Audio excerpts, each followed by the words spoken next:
What up, Scorpio? So, bit of a different view. Haven't been the most motivated person lately, but back with another upload. This will be your reading for the entire month of June.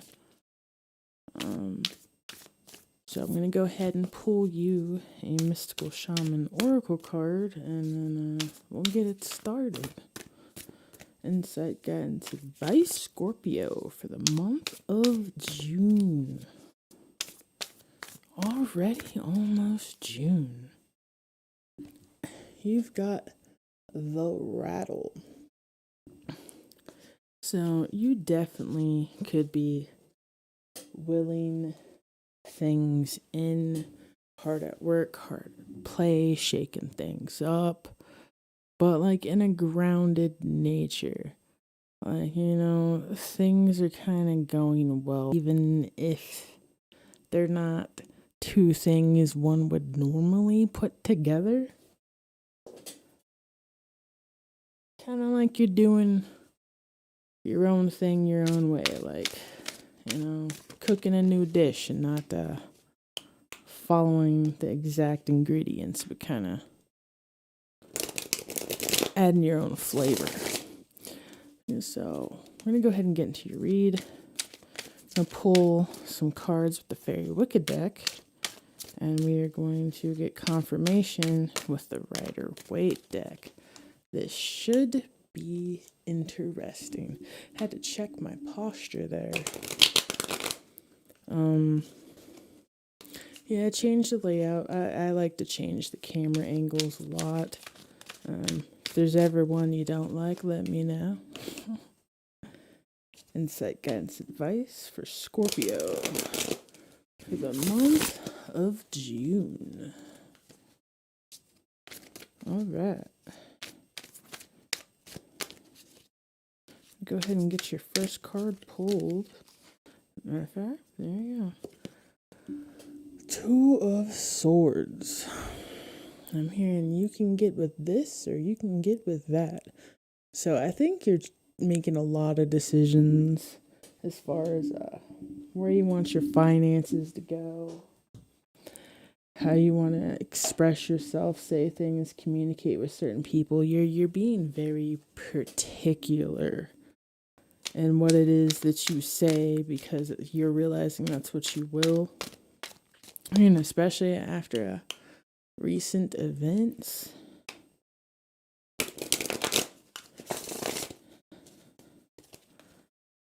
Either that or this is one of your options. You got that option, and then you got the option of just continuing to do things, and I'm hearing kind of be a little bit oblivious like you have been.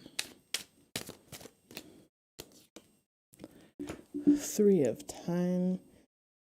Yeah, you're definitely figuring out how you want to manifest something, and you're putting more energy into your manifestations, or you should be.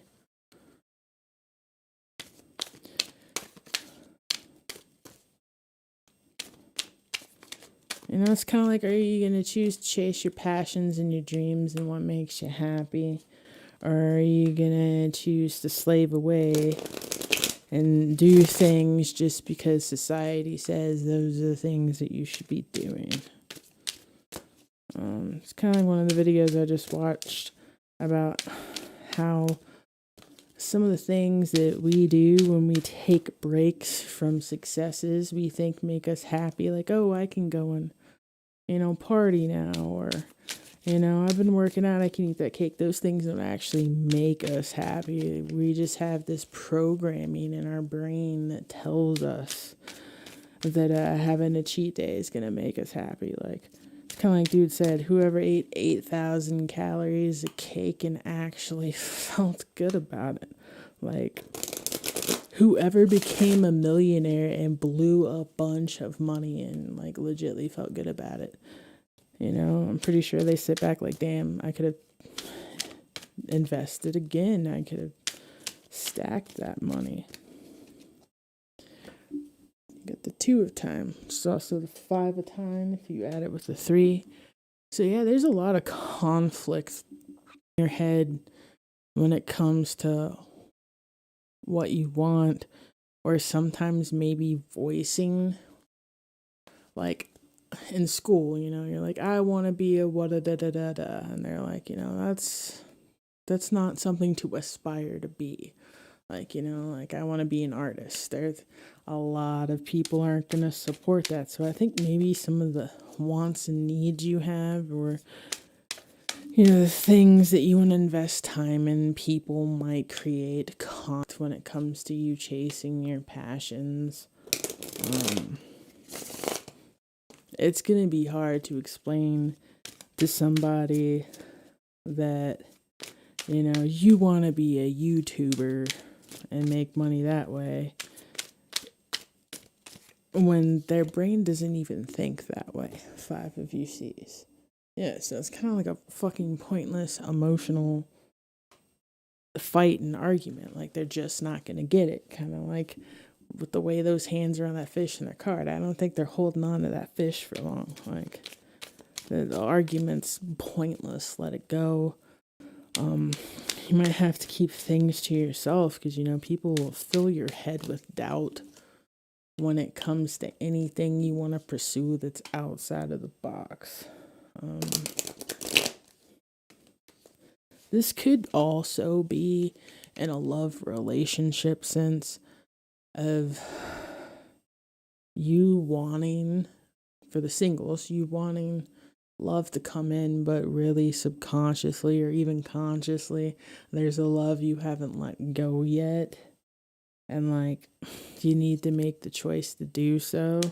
It's kind of creating a blockage in your life. Like, they say when you want new things in life, you have to kind of make space for them. That's physically and energetically. A lot of people are like, well, what do you mean make space? Well, if a certain position's filled in your heart, like you have someone you're already in love with, then how are you going to expect life to energetically bring a lover into your life when in your head you already have that position filled? 4 of them, huh? In the traditional deck, that would kind of be my holding on to things. Like I said, like you kind of need to be willing to walk through a new door and hop over a hurdle and let some shit go, because you're not getting over that hurdle to go through that door carrying that shit. Like, for lack of a better explanation, but you're gonna have to get past the lack of support when it comes to chasing your dreams, or even sometimes when it comes to being with who you want to be with, because people could cause static and heat about that. A lot of this could be, I'm hearing penny pinching, and this pops up in a lot of reads, like deciding what bills to cut out or what things to cut out, to make room to not be living paycheck to paycheck, or even maybe have a little savings or some money to invest to shoot a shot at making that investment grow, because we should all know by now banks have shitty interest rates. But yeah, it's just gains and losses. I feel like that's how you're feeling right now with so many things, like to the point it's like you're kind of walking on eggshells. 4 of time, wanting more. Then you got the 6 of UCs. Yeah, this could be a childhood dream.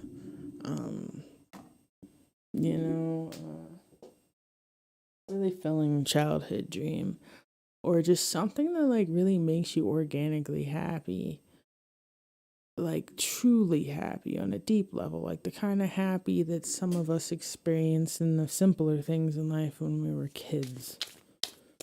So we're gonna get some clarification with the Rider-Waite type of style deck. It's the Gilded. The Gilded.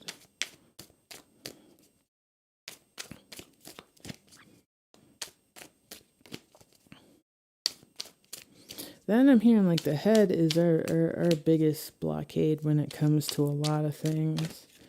Our mind is so programmed to just be conflictive. Can we get some more about this Two of Swords? What's the Two of Swords here?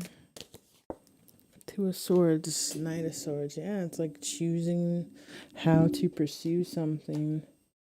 Because, like, you don't have a lot of time. Like, the bills come, time moves on, you get older. Like, we really aren't here for a long time. We're supposed to live way longer than we are. But, we don't for many, many, many reasons. We have a life expectancy of 80 to 100 years now and lessening on this dear planet Earth of ours. So, a lot of things, even though they say time kind of is an illusion, it can be very real when you are in this physical existence in the 3D. 3D is very dense. What's this Three of Wands about? The Magician, yeah, like manifesting what it is that you want, like co-creating as the universe is trying to arrange things to make that happen. You are doing things and arranging things to support that and put that energy out there. It's the Two of Time. Hearing you got big dreams. You want to do big things. Two of Time. But yeah, there's a lot of choices that you're gonna be very emotional about and passionate about. Maybe some things that you're emotional about and passionate about that you're gonna have to walk away from. I'm hearing addictions. Like, yeah, you're gonna have to burn some bridges with people, places, and things that aren't supportive of you. Like, you don't need that right now. Nobody needs that right now. Five of U's. Five of U's. Alright. The Empress. Feminine energy. This is definitely nurturing. You're nurturing your dreams, nurturing what you want, being the queen, but like getting shit done elegantly. Whether you're a male or a female, you're just doing it the right way. Four of Domhan. Like, yeah, not fast money. Especially if it's finances, you gotta do it the right way. Four of Domhan. Five of Swords. Yeah, like you're gonna put in the work and you're going to put your sword up in the air when you're done and look at all these sacrifices you fucking made. But in the background, that sky's not so gloomy. That sky is almost kind of golden, But yeah, you're gonna have to cut some things out, and then some. Like, it's not just cutting things out of the budget when it comes to finances. You gotta find legitimate legal hustles that work. Penny pension is a lack mentality type of thing, so it's very hard to manifest money when you're in that state of mind. You gotta like move like you have money, but not in a way where I'm saying like live beyond your means or past or act like you're not in a financial bunch. Just like confident there's gonna be enough. We have enough. We're gonna figure it out. Like, there's solutions. I heard there's 100 different ways to make money, like, that are legit and moralistically sound. Four of Wands. The Wheel of Fortune. I really feel like there's just the money there. Like, put in your effort, your work. Karma has a lot to do with it. Having good karma helps. And as the world turns, you'll see it return the threefold, tenfold, sevenfold. Like, it just depends. But I mean, it'll come. There's always more. The show must go on. But yeah, that's what I'm getting. You got a Thunder at the bottom of the deck. little thunder, little lightning. Sometimes you gotta fight for it. But you know, nothing good really comes easy. There's some kind of sacrifice, mentally, physically, or spiritually, or all three. Just know that. And know that you're going to be successful at the end of the day. Tell yourself that. Be confident.